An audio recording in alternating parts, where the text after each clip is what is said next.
I'm going to take a couple minutes right now to just say thank you to a lot of folks, including all the sponsors of today's event.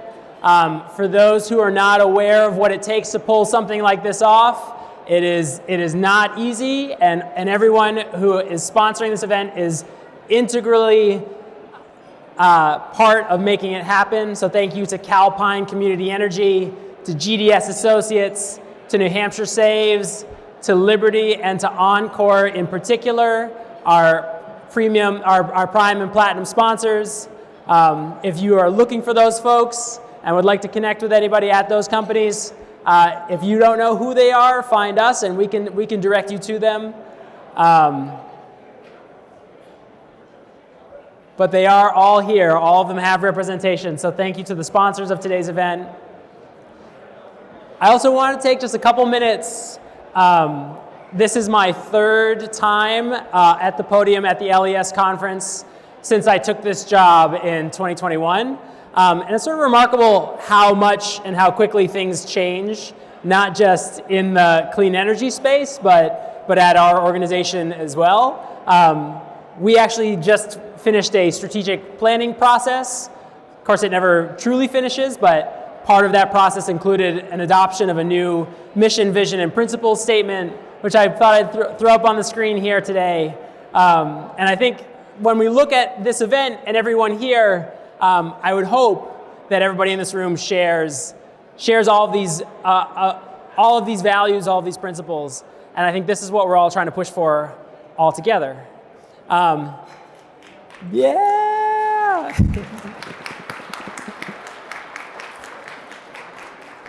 And a big thank you to the Clean Energy New Hampshire board for pushing that process through. We have a number of our board members here today. If you haven't met all of them, I encourage you to find them as well. I would like to ask them to stand. Those of you who are on the Clean Energy New Hampshire board, maybe raise their hand. Again, find those folks, talk to them. They are a wealth of knowledge. And of course, the thing I think that for us that has changed most quickly is the size of the organization. Clean Energy New Hampshire continues to grow.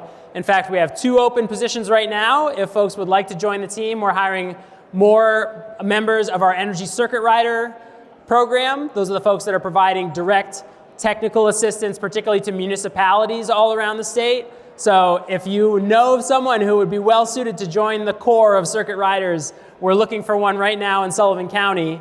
And the team, of course, you know, I was thinking about how different it is this year versus the first year that I was with Clean Energy New Hampshire. This year, I basically just get to show up. The event happens because of the fantastic staff that we've brought on at Clean Energy New Hampshire. So again, if I could ask Clean Energy New Hampshire staff to stand up and put your hands in the air. Of course, many of them are at the registration table, and so aren't in here in the armory. But again, if you haven't met the entire staff, I encourage you to find them, shake their hand, say hi, and learn about all the things that are going on at Clean Energy New Hampshire. But I'd like to not belabor what's going on with Clean Energy New Hampshire. Of course, many of you are here because you want to hear from the folks that we have assembled as our speakers today. But before we get to that, very briefly, I'd like to introduce Josh Brock from Calpine Community Energy to talk about what's going on in their neck of the woods.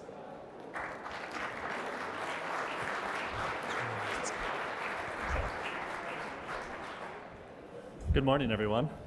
Can you hear me okay? Okay, perfect, because this is important. So I was raised about an hour from here down in Massachusetts in a little town called Littleton. I come from a large Irish Catholic family, and within a couple square miles, there's like 200 of us, all like cousins, aunts, uncles, first cousins, second cousins, uncles, twice removed.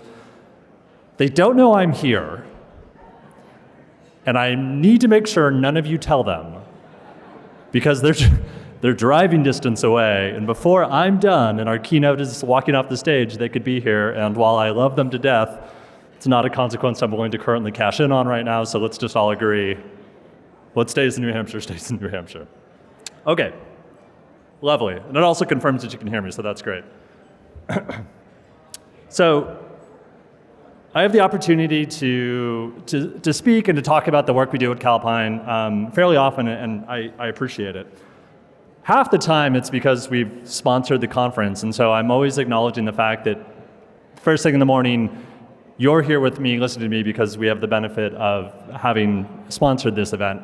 I also believe that that should mean that my sales pitch should be very limited, and hopefully I can give you more informational context. So thank you, one, for putting up, for allowing me this chance to talk to you all, and I'll do my best to focus more on what I think are the important things going on in the world of clean energy and community power, and a little less about the interesting stuff we do at Calpine. But let me just start there. So, as you all know, my name is Josh Brock. I'm the Vice President of Community Energy for Calpine Energy Solutions, and my job here is to officially welcome you to the conference on behalf of us and the rest of the sponsors that have showed up here as part of this wonderful organization.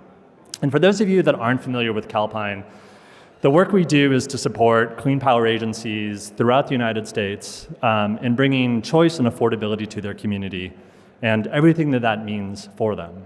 We've been operating for more than 10 years doing so, and we're the largest provider in the United States that is engaged in this work. And in the larger context, Calpine is a very big player in the energy industry. We have wholesale generation assets, we play in retail spaces, and of course, we have the opportunity to work with communities throughout the United States engaged in community energy, community power aggregation. And we've helped more than 200 communities bring choice to their constituents. And that's something we're very proud of. And if you haven't had a chance to meet some of us, we're in the back. They can tell you a whole lot more about what we do. I won't bore you with all of that. But I will say that we're experts in the industry. We really love what we do, and a lot of us come from a local government background. And so talk to us about energy, but if you're into transportation or land use, or you want to talk about electrification, that's all stuff we really think are interesting. It's stuff we love to talk about. So please come join us and have that conversation.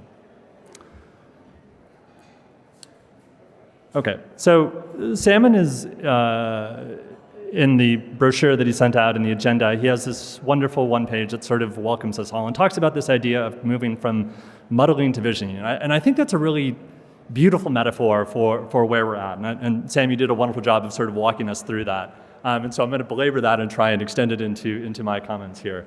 And that is that we are absolutely at an opportunity in a place in the energy world where there's a significant change taking place. And significant in the context of energy is often glacial in its movement, right? We all know that if we look at the grid 100 years ago, it's not materially different from the grid that is today, right? Like how it operates is very, very similar to those 100 years ago that when they were operating the grid. Like they could still stand in and operate it in the same way that we do, with just some subtle changes. But I'd say, and I'll postulate, that between 10 to 20 years from now, that will not be the case, right? That we are in a place where such foundational change will take place in the grid, both in how the physics of the grid operates, but also in how we contemplate what the grid provides to us will change, right? And what that means for us and what that means for our communities is an important thing for all of us to think through and take action on. And in some ways, I think that opportunity can really bring us together. In other ways, I think it'll highlight the differences that we need to resolve. And I'm really excited for this conference and conferences like this, which take the opportunity to really focus on, ultimately, in my opinion, where all these differences really come together. And that is at the local level, right? Every policy choice that we make, every idea that we bring to the legislator or the regulator, ultimately comes down to the local level. The politicians, the elected officials, the regulators, the decisions all roll down to the local level because that's that interface. That's where policy meets reality, right? And so those of us who are focused on what happens at the local level, we are the ultimate arbitrators of what these ideas mean for our communities. And I think that's powerful and important. And I think the theme of today's conference really addresses that in a lot of context.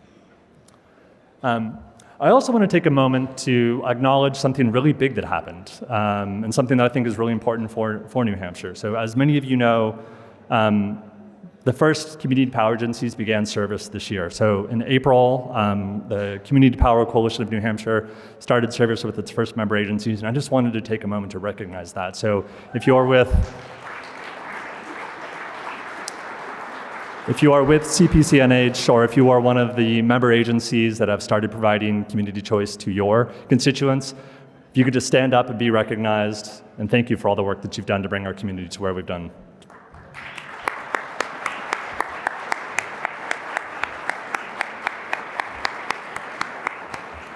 Thank you.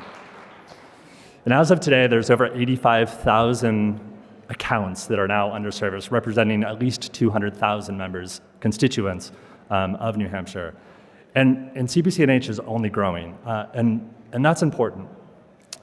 And I've got a couple thoughts that I think really contextualizes the work that CPC&H has done, but also gets to this point of moving from modeling to visioning. And that is that we have the opportunity to engage in material solutions for our communities, to really provide significant benefits and services to our communities, right? And sometimes the incentive there can be to execute on simplicity, right? Because as those know, when you're deciding how to leverage your political capital, when you're deciding on the opportunity cost of pursuing A versus B, there's a decision framework that you're going to go through that decides how much effort am I willing to invest, how much can I invest, and what is the reality that I can expect, what is the chance that this choice is going to actually go somewhere, right? And as a former local government official, I can say beyond the shadow of a doubt that often the simplest path is the one that you want to execute on, because if you're in a re-election cycle or if you're trying to get something done, simplicity is easier to act on than complexity. And I would challenge all of us that we're at a place that we've engaged in enough simplicity. We've done enough things that really get those low-hanging fruit. And what's left for us is to get into the hard, challenging, and important things to do. And not to say we haven't done that, and again, acknowledging the work of CPC&H and all the communities that have stepped up to bring, again, choice to their communities. That was not an easy thing to do, right? But you did it in record time. In California, it took almost 10 years from when legislation was passed until the first CPA launched. New Hampshire did it in 2.5. That's impressive. That's amazing. You all should recognize just how powerful that is, and that to the quality of the people in this room, to the quality of the people who are stepping forward to really make a difference in their community. That is, again, that's lightning speed, and you all should be applauded, not just now, but on an ongoing basis for the work you did to make that happen. So let me get into just my thoughts for this conference and maybe some things to think about as we go through that. We've already talked about local control and how that is a powerful tool for our communities, right? It has the power to create jobs, it has the power to drive economic development. Those of you who were here last year, I spoke about a community in very rural Northern California that saved a biomass power plant from being shut down. Not because it was the most affordable thing to do, but because that biomass power plant was the linchpin to hundreds, if not over 1,000 jobs in their community. And by having the opportunity of being a CPA, they had the power, they had the capital, and they had the wherewithal to step in and save that power plant, which is renewable in its own right, so that they could also save hundreds of jobs in their community and preserve the character of their community. That's just an important thing that, had they not taken that control from themselves, they would have not had that choice, right? So the power of local is profound. Two, another thing I spoke about last year, and that has only, I think, further proven the point, is that data is going to be really important as we drive forward on this path, right? Oh, I've talked past my talking points. Hold on. There we go. We're back at it.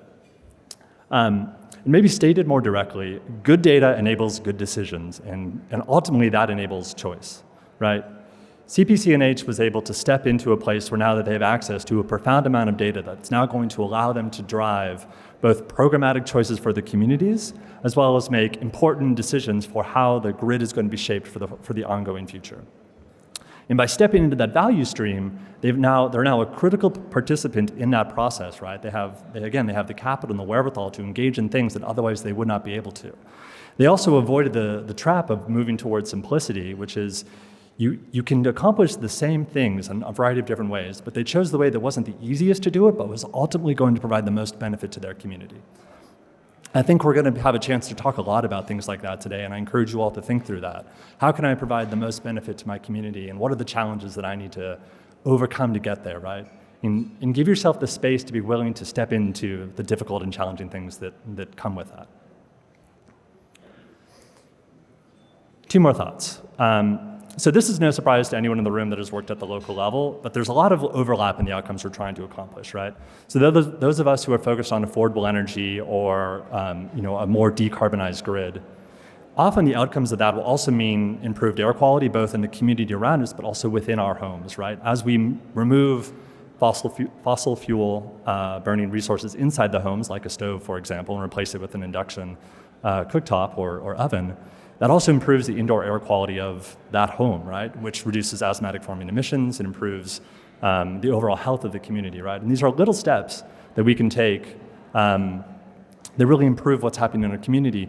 And that overlap that we're all sort of engaged in, whereas maybe you're focused on electrification, that work eventually will come into and engage with some of the work we're trying to engage in on clean energy, for example, right?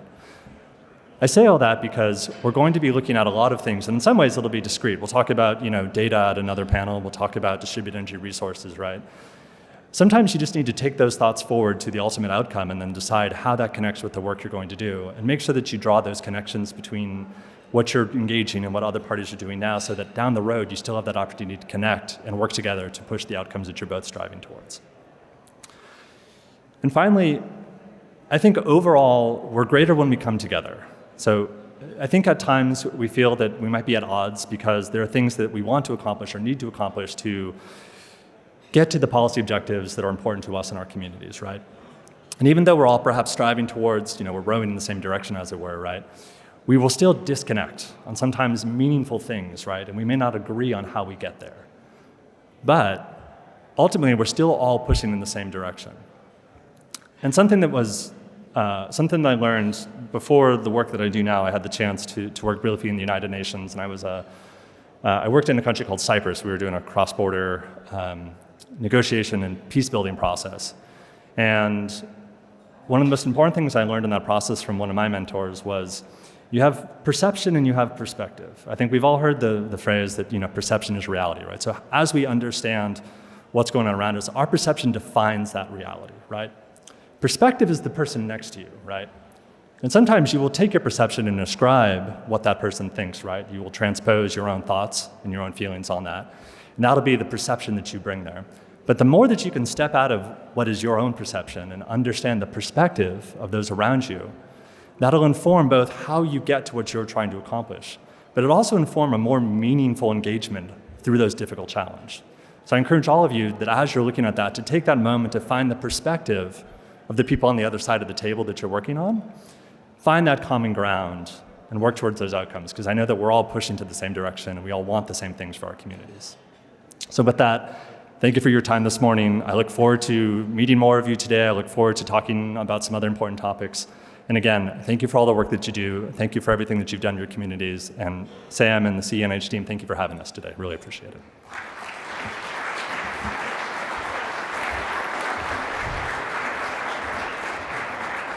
Very eloquent.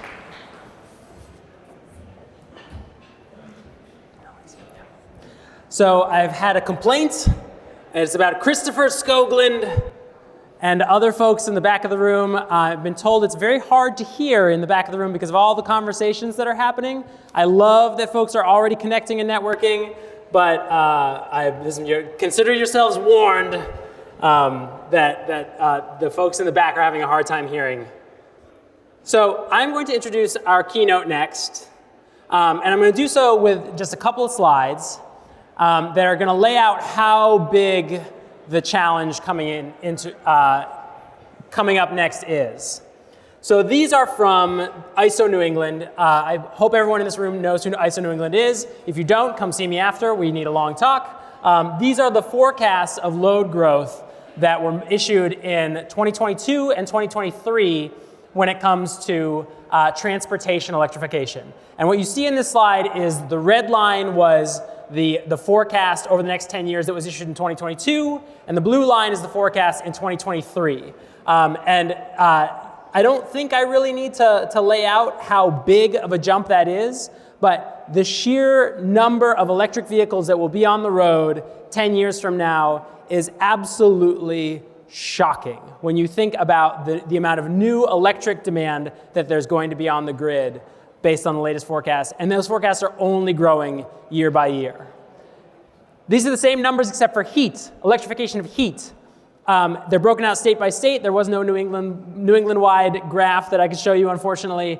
But in New Hampshire alone, the electrification of heat is expected to add something in the neighborhood of 350, 370 gigawatt hours per year over the course of the next, the forecast increase went up by something like 370 gigawatt hours per year between this year and last year.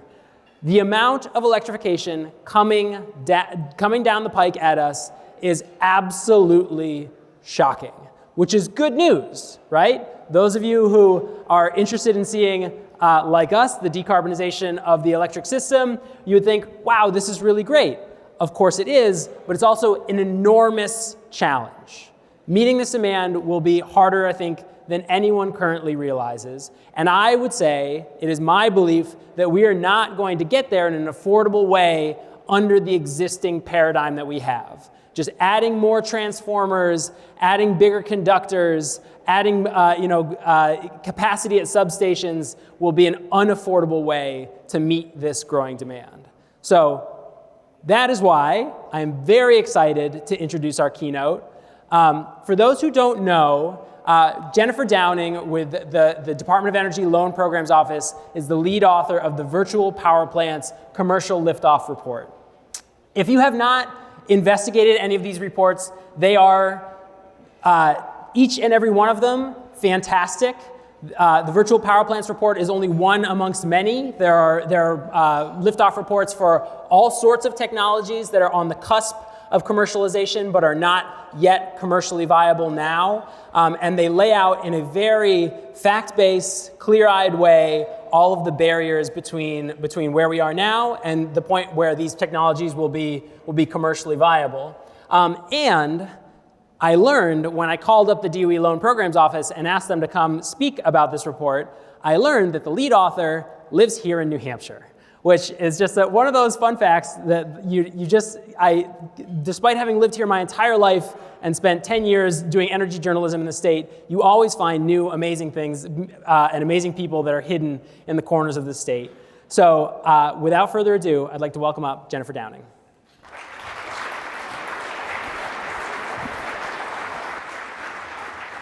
My mic is on? Does it appear to be on? Can you hear me okay? Excellent. I'll try to speak up a little bit louder. Thanks so much, Sam. It's a real pleasure to speak to you all. Let's dive right in. For the first time in about a decade or more, peak electricity on the grid is growing. Between now and 2030, nationwide, we're expecting to add about 60 gigawatts of peak demand. Now, that's not that big of a surprise when you consider that demand on the grid is growing, right? We're electrifying heating, industry, transportation. And in addition to increasing the total amount of electricity that we're going to use, right, the gigawatt hours that Sam just showed in these charts, we're also increasing the point-in-time maximum demand on the grid. Now, traditionally, the way that we have served higher peaks on the grid is to build up supply infrastructure, right? We've built natural gas peaker plants that turn on for maybe 5% or 10% of hours of the year, just during those peak moments, probably the hottest hours in the summer when everyone's turning on their air conditioning, or as electric heat increases, those really cold mornings in the winter.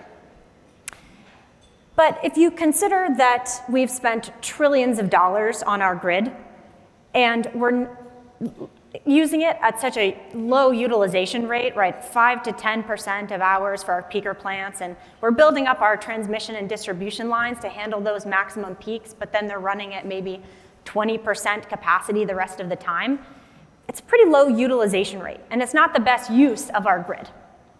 Well, virtual power plants represent a more efficient approach to managing higher peaks. What is a virtual power plant? Virtual power plants, or VPPs, are aggregations of distributed energy resources like rooftop solar with batteries, smart water heaters, commercial and industrial loads that are flexible to shift across hours, that can be orchestrated to balance both supply and demand of electricity and provide other grid services just like a traditional power plant. So one of those grid services is to decrease peak demand on the grid. So imagine, you get home from work on a hot summer day and you crank up your air conditioning to cool down your house. and you plug in your EV, or maybe your neighbors plug in their EVs to start charging right away. That creates a huge spike in demand in the evening. That's that black line on this chart here. Now imagine instead that a virtual power plant operates in your neighborhood, and some of the homes have been pre-cooled at 3 p.m. so that the AC doesn't have to work as hard in the evening. Or they've rescheduled your EV charging to happen at 10 or 11 p.m. instead of right when the car is plugged in. That can dramatically reduce peak demand on the grid, the green line in this chart, so that we don't have to turn on those peaker plants, which are disproportionately polluting low-income communities. Now, that's just one function of a virtual power plant, but they can do more. So here's another example. This is a virtual power plant made up of over 7,000 behind-the-meter batteries. So at-home storage, or maybe it's in a small business or another commercial site. Now, this VPP that orchestrates these batteries works very closely with a utility. This is actually based on a real example. It's a virtual power plant company called Swell. They work in Hawaii with a distribution utility there. And the VPP orchestrates the batteries to do 3 things. The first is the batteries charge between 10 a.m. and 2 p.m. when solar power is kind of at its peak. In Hawaii, they have a lot of utility scale solar, and so that supply sometimes outstrips demand. The VPP can charge up the batteries to basically dump that clean power behind the meter where it can be stored.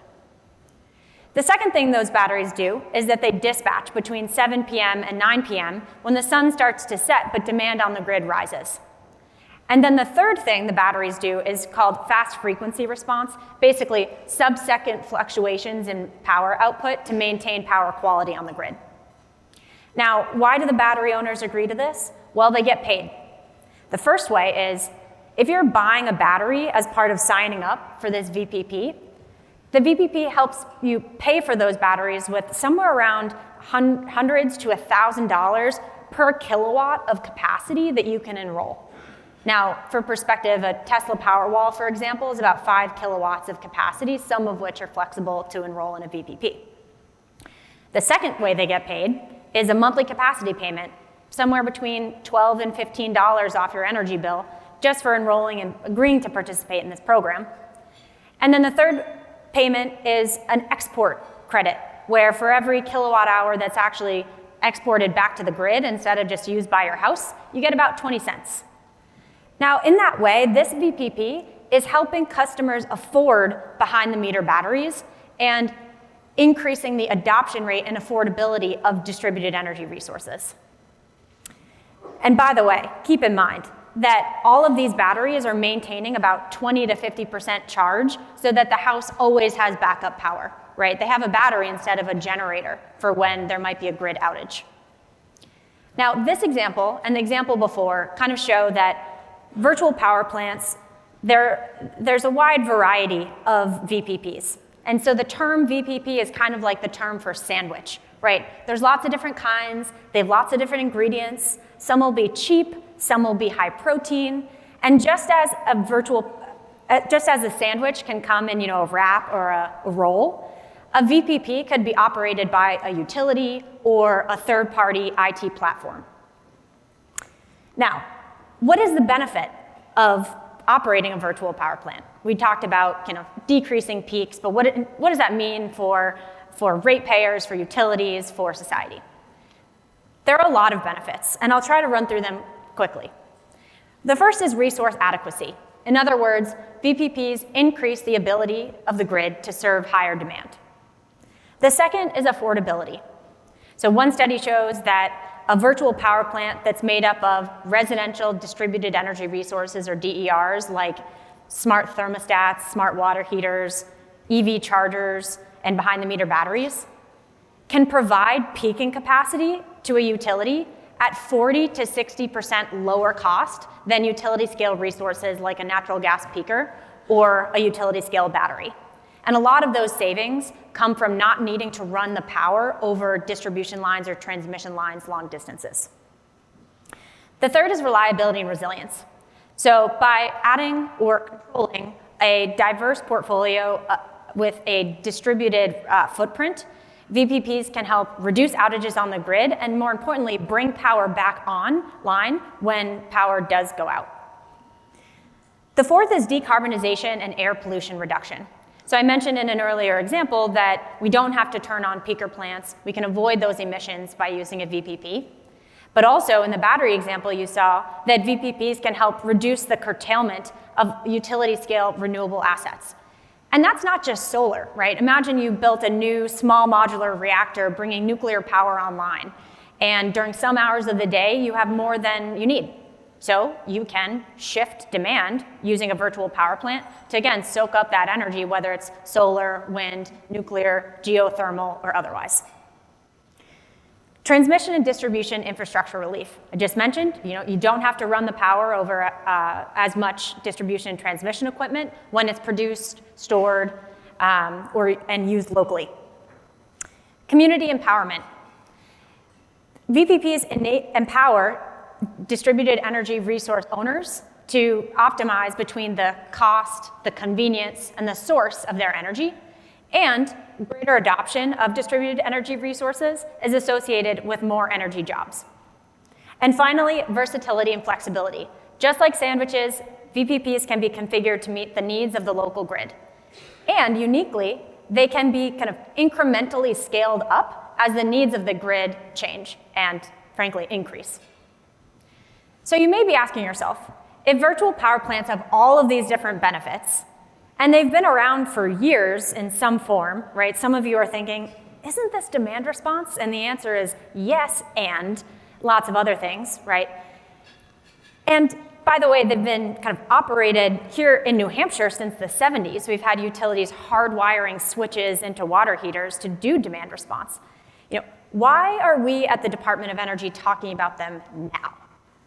Well, in large part, it's because we are about to experience a tsunami of DER adoption.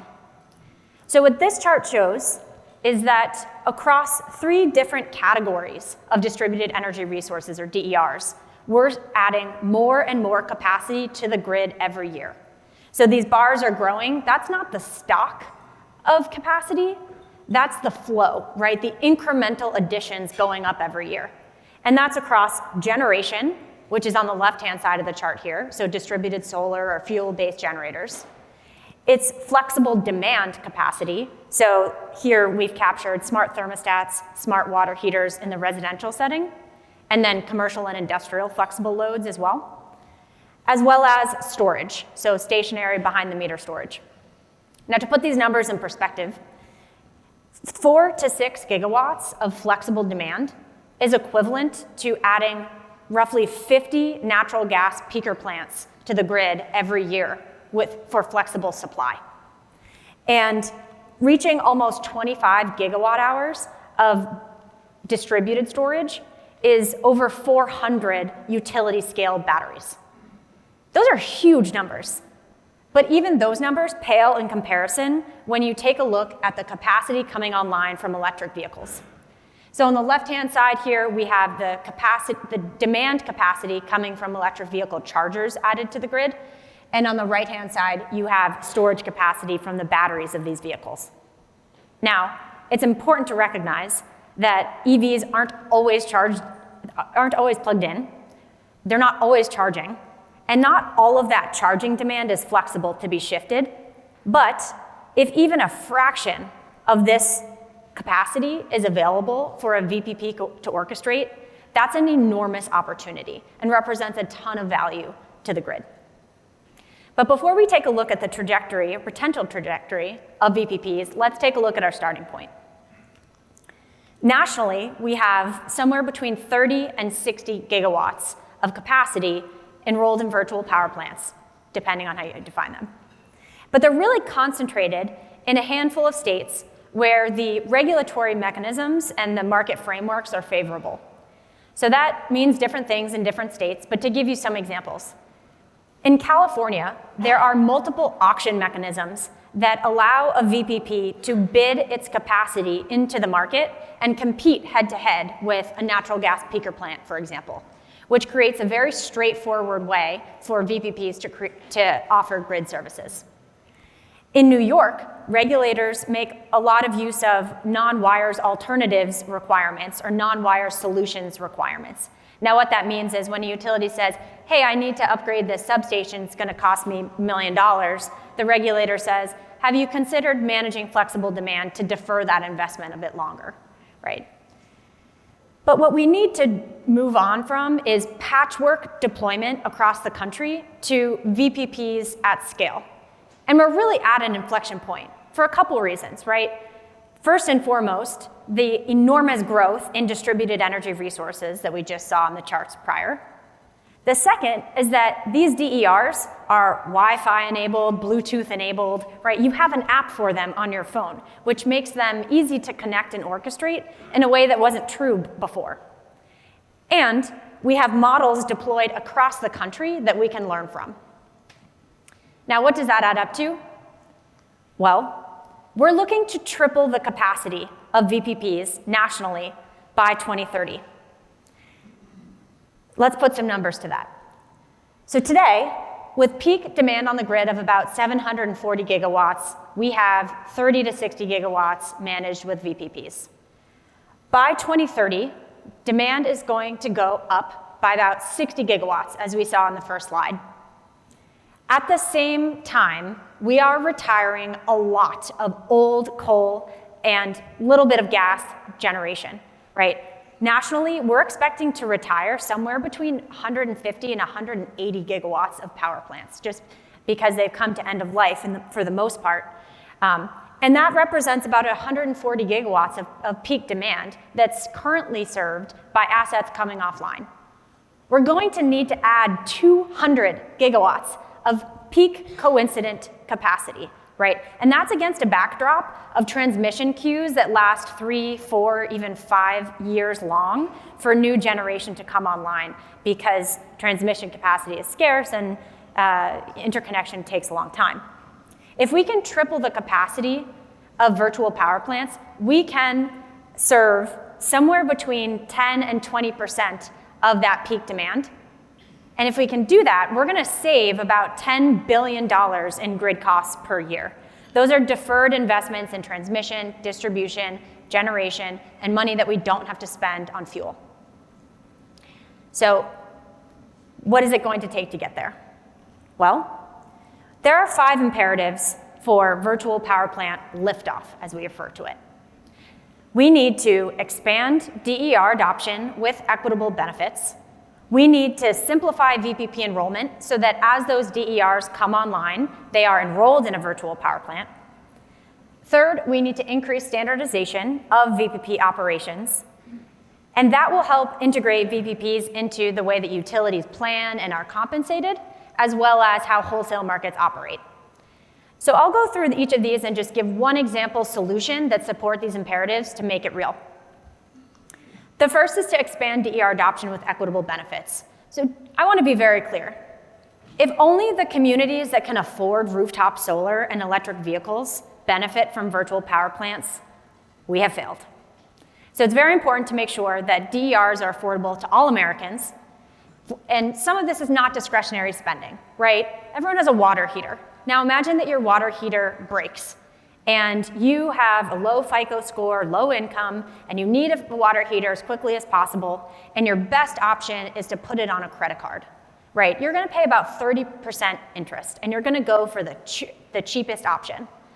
But if we can offer low-cost financing for distributed energy resources, such that you have an alternative to buy a smart electric water heater and have a low-cost loan that makes it the cheaper option, or maybe on-bill financing from your utility as part of an energy efficiency and demand response program, suddenly that becomes a much more affordable option, and the money that you are going to spend anyway now gets spent on a decarbonizing device that helps our grid run more efficiently.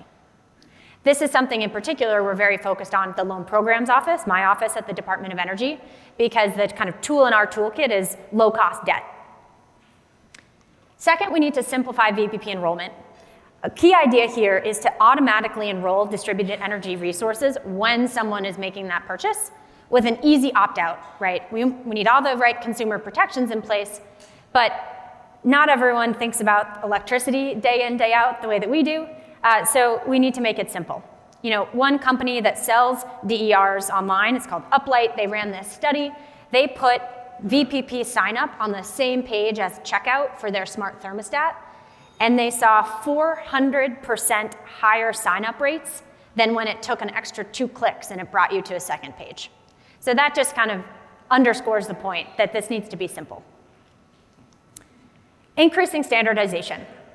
There's been a ton of innovation in what types of DERs are aggregated in VPPs, how they are orchestrated, but with that innovation has come a great deal of complexity.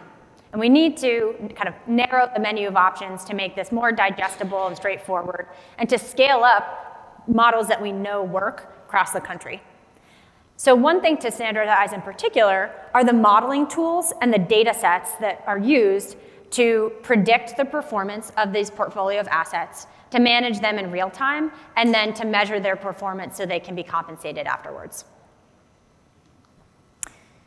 Integrating VPPs into utility planning and incentives. One key barrier for VPP adoption is that incentives are often misaligned. So under traditional compensation schemes, utilities make a margin, maybe 7 or 8%, depending on where you are, on the capital expenditure that they outlay, right? The concrete and the steel that they put in the ground.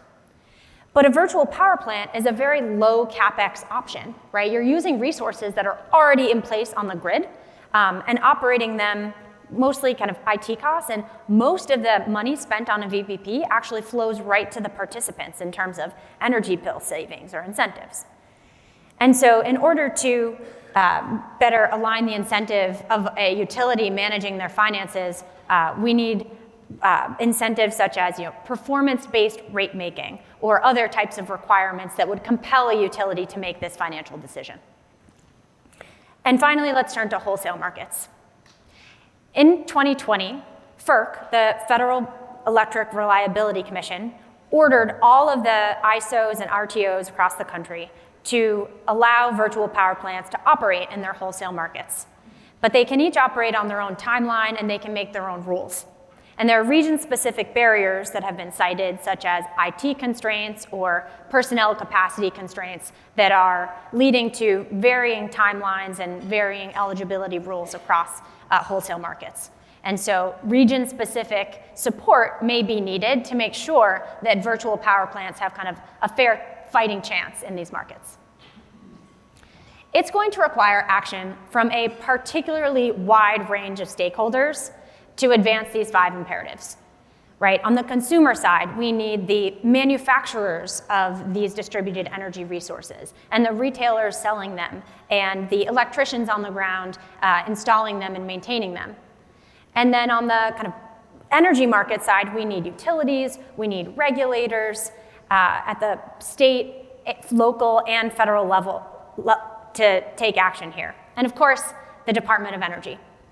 At DOE, we already have over 20 different programs that support these 5 different imperatives. And particularly in response to the feedback we've gotten to this liftoff report, we're talking about taking additional action to advance the market so that we can move towards and realize a world in which our grid operates more effectively, we can stop polluting communities with natural gas peaker plants, and electricity is more affordable and reliable for everyone. And we look forward to working with you all to achieve that. So thank you.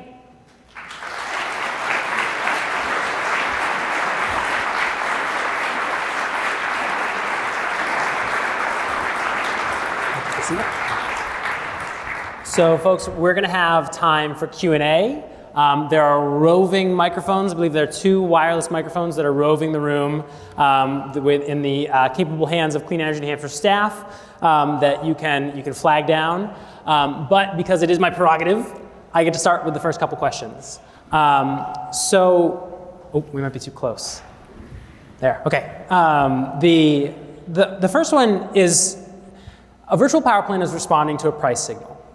These price signals exist already from the wholesale markets, as you talked about, but there are some value streams where there is no price signal yet, right? When we talk about the load at a substation on an individual distribution circuit, there's nothing that you can do that'll give you a reward for reducing that load at a peak time. So the question is, who's going to send those price signals, and who's going to dispatch all of these resources? So it's sort of like, who owns the VPP? Yeah, that's a great question. And as with sandwiches, it varies, but I'll give a couple examples. So virtual power plants can provide grid services either at the wholesale level or at the distribution level. Sometimes, under certain circumstances, they could do both at different times. And I'll answer the question on kind of who owns this and who is dispatching it in a moment. But an example of a VPP operating in the wholesale market would be, in CAISO last summer when they experienced a unprecedented heat wave, and the market said, "Give us your capacity, we'll pay, X dollars per megawatt hour." And Tesla had a bunch of power walls.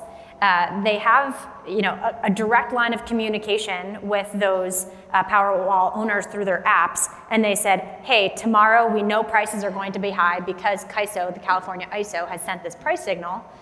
We'll pay you $30 if we can dispatch your battery. Would you like to?" Tesla owner said yes, and that Tesla aggregated that capacity, bid it into the market on like a very short-term basis. Now, let's take a look at the distribution level.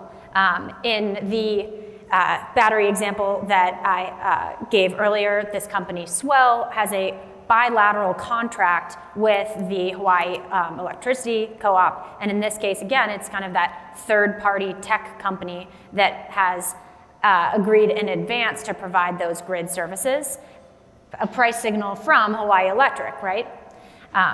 Now, those are both examples where the VPP is not the utility, but there are plenty of examples where the VPP is the utility. So in New England, National Grid, Eversource, and Unitel have the Connected Solutions program, where they are the ones dispatching it, right?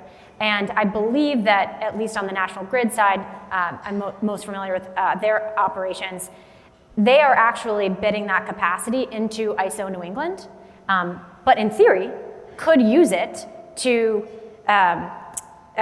for distribution grid purposes. So a good example is, we have this substation, we know that we might go over capacity because a couple people are getting EVs, and we can't get the substation equipment fast enough, or we can't site it and construct it as fast as we need to. We're going to flex demand in the meantime until we can upgrade the capacity there. So in that case, it is actually the utility making those decisions.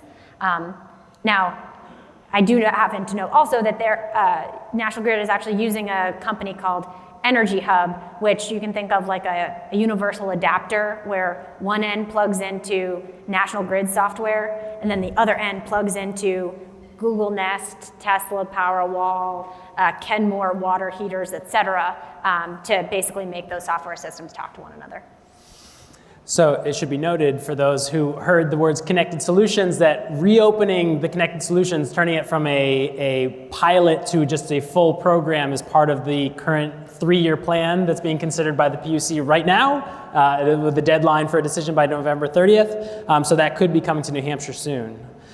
So I want to, we have a lot of folks from the utilities in the audience, and I had a really fascinating discussion with a utility friend a couple weeks ago who essentially said, well, if we can't count on these assets showing up with 100% certainty, their value on the distribution grid is really essentially zero, because I can install a transformer and I know what's going to happen with that transformer with 99.9999% certainty, but what do I know about all of these batteries and EVs and smart thermostats that are out there in the grid? If I can't count on them, really, we can't count on them for the system. So what's the response to that type of a comment?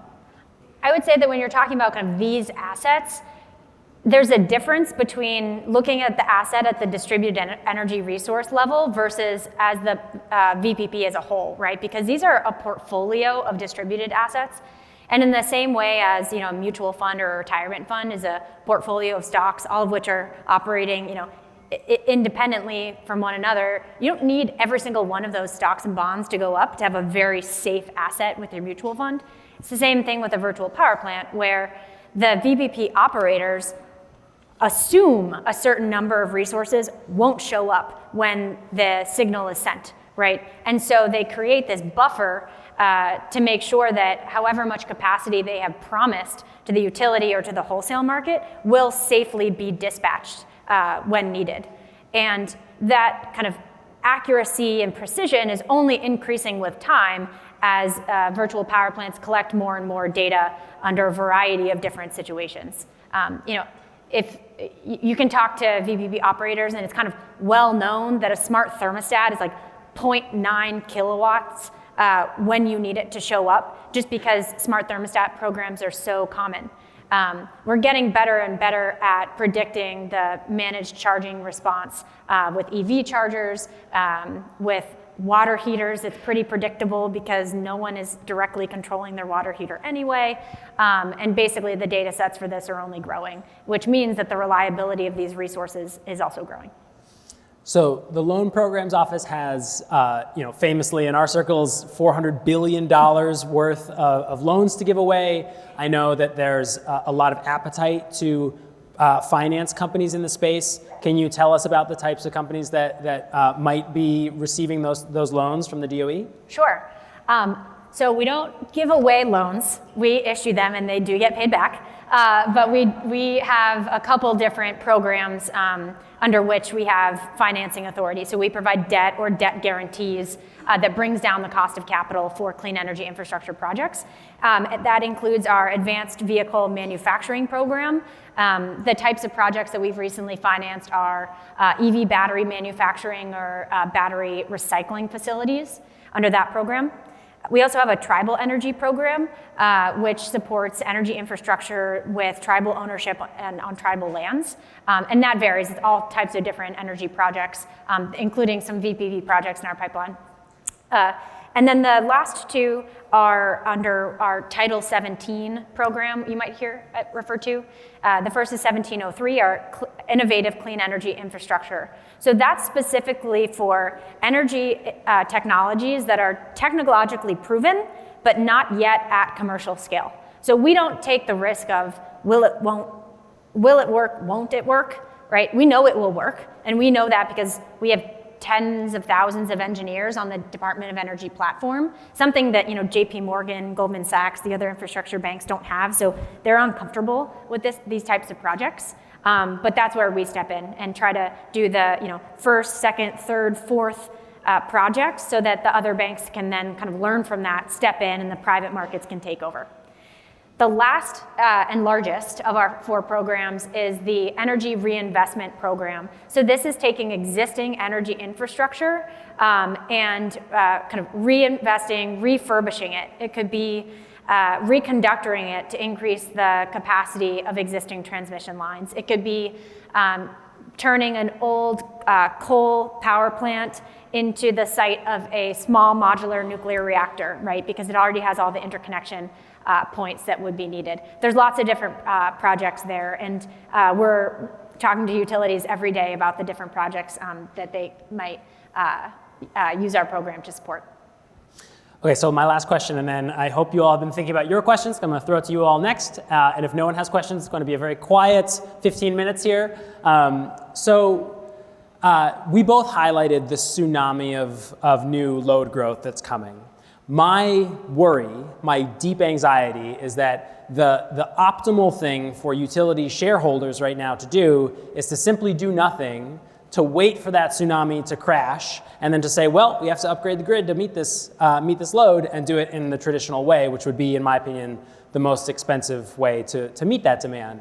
So until there's a new regulatory scheme, and I know this was highlighted in one of your 7 bullets, is not really incentivizing utilities to pursue these types of projects. So am I wrong here that without performance-based rate making or something similar, we're likely to have a more expensive transition than we might otherwise have?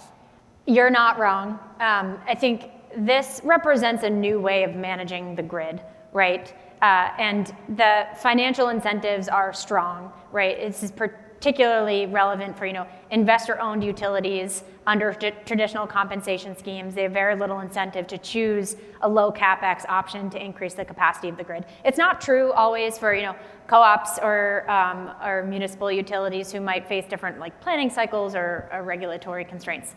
But we do need to think about ways to incentivize these types of projects, performance-based making being one of them. I have these conversations with the director of our office, Jigar Shah, and he's like, unfortunately, it's a lot easier to sell pain medication than it is to sell preventive medicine. And so for some jurisdictions, it's going to take rolling outages. It's going to take telling consumers that they can't get those EVs. It's going to take telling manufacturing facilities that they can't come to our area and they can't create jobs. And then attention will get put on faster ways to increase the capacity of the grid.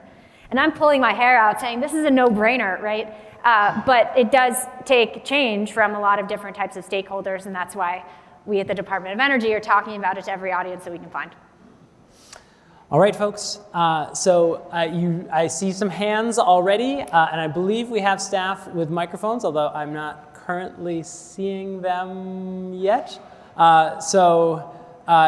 If they don't materialize, I might just call on the closest person and then I'll repeat the question.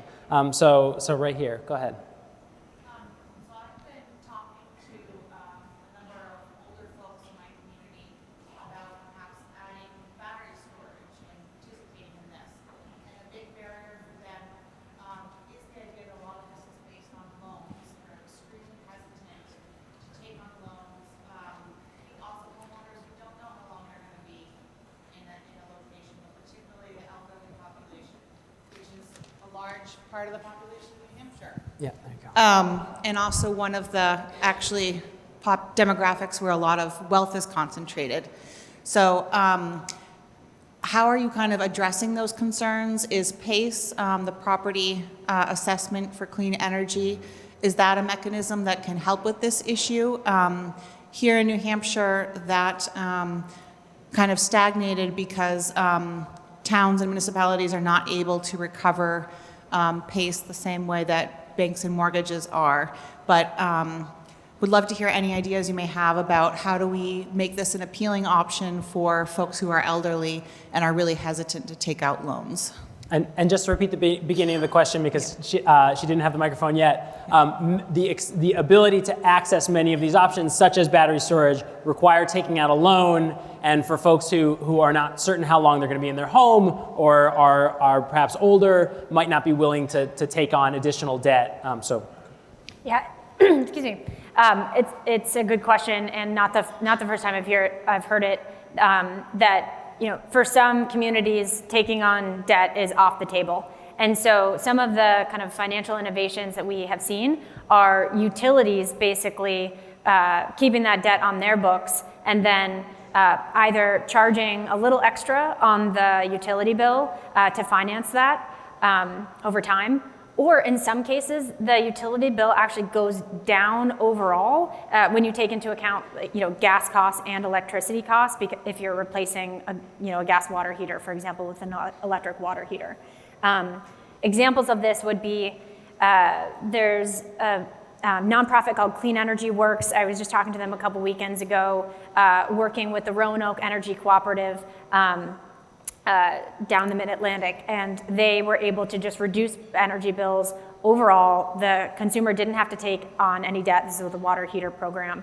And the financing came from the cooperative itself. Or Duke Energy just announced a new program where the cost of the distributed energy resource is associated with the meter, not with the consumer. And so you've upgraded the home in a permanent way. It increases the home's value. Even if the person were to move away, the debt doesn't stay with them, it stays with the house. And so there are different mechanisms that can reduce kind of that risk of adding debt to an individual. Okay, so why don't we take one from this side of the room over here? I saw a hand go up. If you could get the microphone to this gentleman right here, thank you.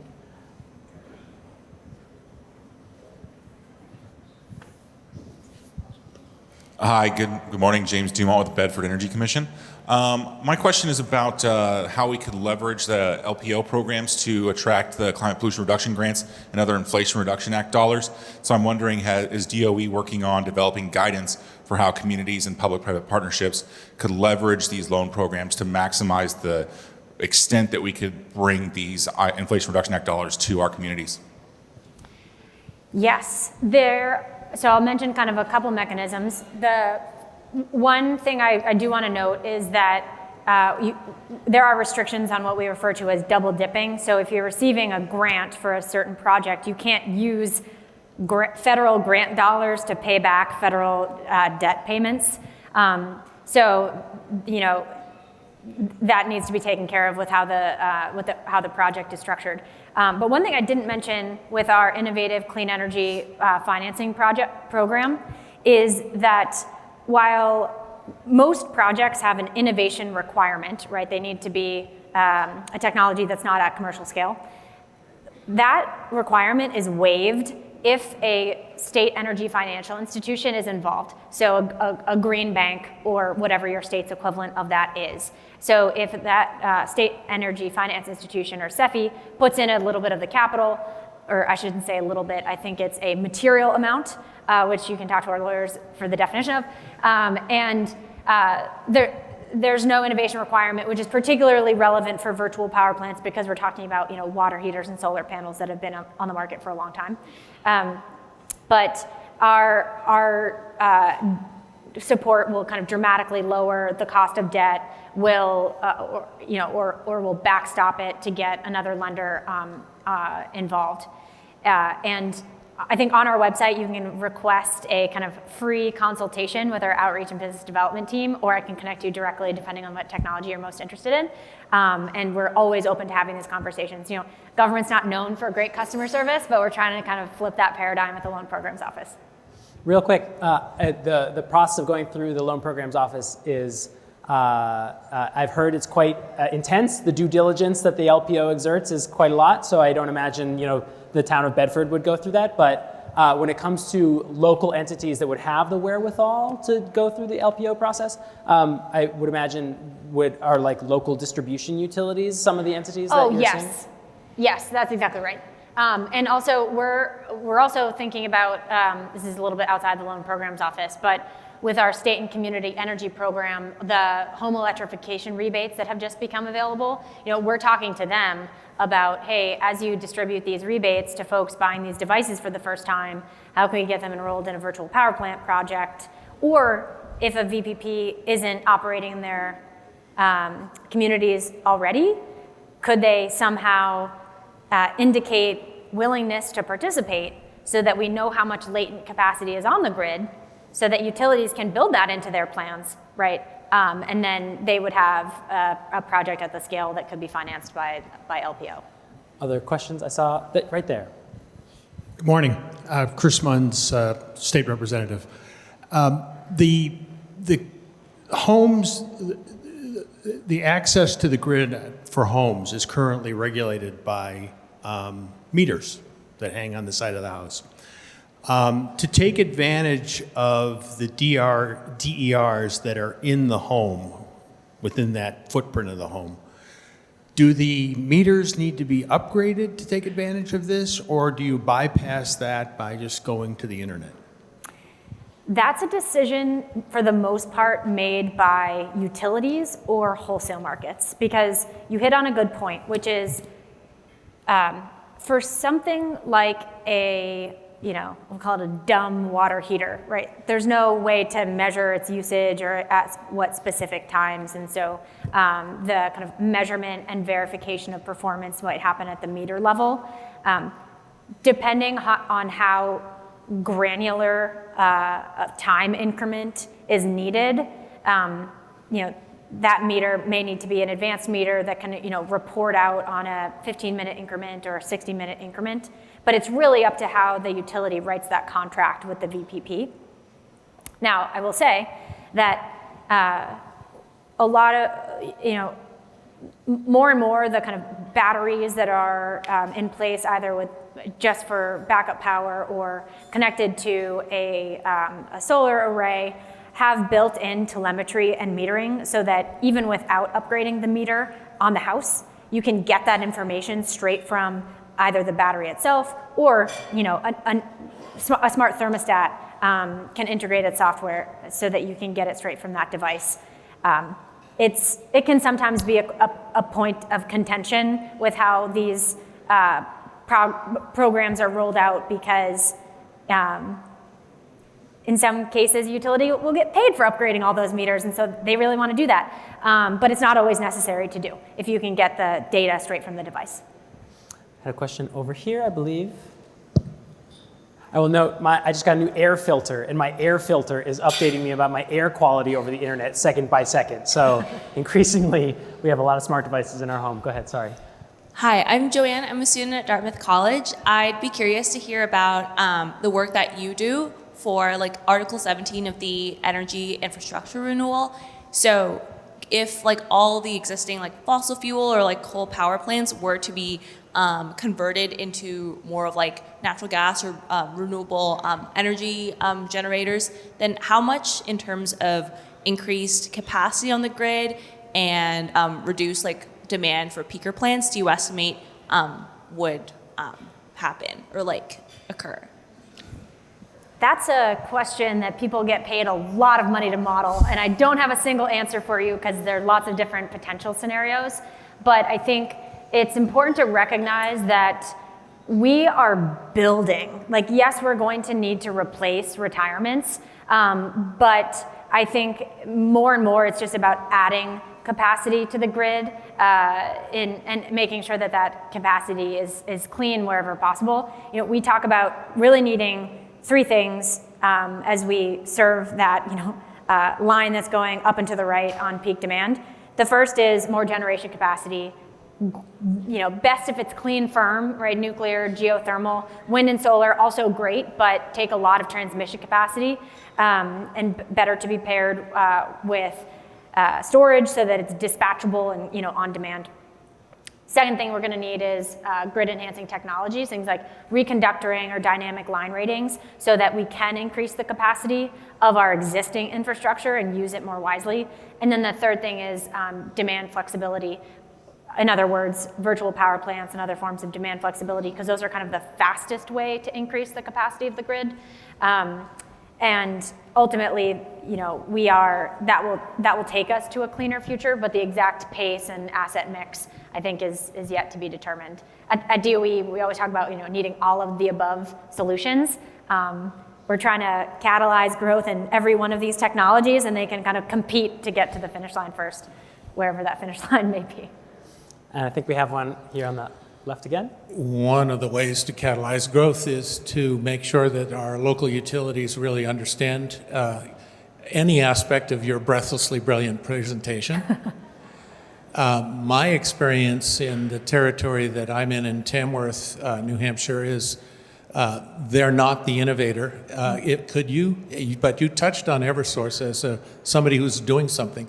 Could you either describe more specifically what they're doing or alternatively help us talk to them about why it's in their advantage to be looking at virtual power plants or any other innovation in EVs or anything else? Thank you.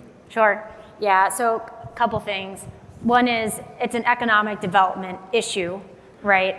And so phrasing it that way can motivate the stakeholders around utilities. Another one is, look, we're not telling you to never build more capacity with hardware upgrades. We're telling you to maybe, use this in the meantime until you can get all that new capacity online. So it's not as if you're never going to spend this money and make that margin, even if you put these programs in place. And hopefully your regulators are giving you those incentives, so it's the right financial decision as well. The other thing I would say is, I do have empathy for utilities. I was talking to Puget Sound Energy last week, which is a utility in the Pacific Northwest, and they said, when the Washington State Clean Energy Plan came out, it really lit a fire under our management to do something about this. We realized we weren't going to be able to build enough clean generation fast enough, and so we turned to virtual power plants. And it was really hard because they had 3 business units, right? They have the traders who figure out what assets they're going to buy from. They have the folks managing the distribution grid, and then they have the customer programs team.